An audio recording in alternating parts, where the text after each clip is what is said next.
Մայիսի 28-ին ցուցադրվող զենքը Հայաստանի Հանրապետության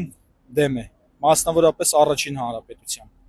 Ինչ է առհասարակ բանակը, ինչի համար է այն պետք։ Բանակը որոշակի քաղաքական ուղղվածության, քաղաքական փիլիսոփայության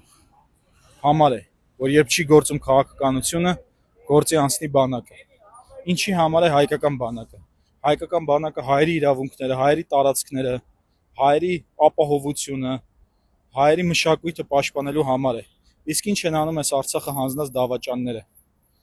Արցախցիների վերադարձի, այսինքն հայերի վերադարձի իրավունքը Արցախ ոտնահարում են։ Ասում են Արցախը երբեք մերը չէր եղել։ Այն տարածքները Ջերմուկում, Սյունիքում, որ սրանք գրավել են, չեն փորձում հետ բերել։ Հայերի դեմ հանցագործությունների վերաբերյալ միջազգային հայցերը հետ են կանչում։ Ցեղասպանությունը բարդում են հայերիս վրա։ Հայկական մշակութային ժառանգության ավերումը ոչ միայն չեն դատապարտում, այլև արդարացնում են։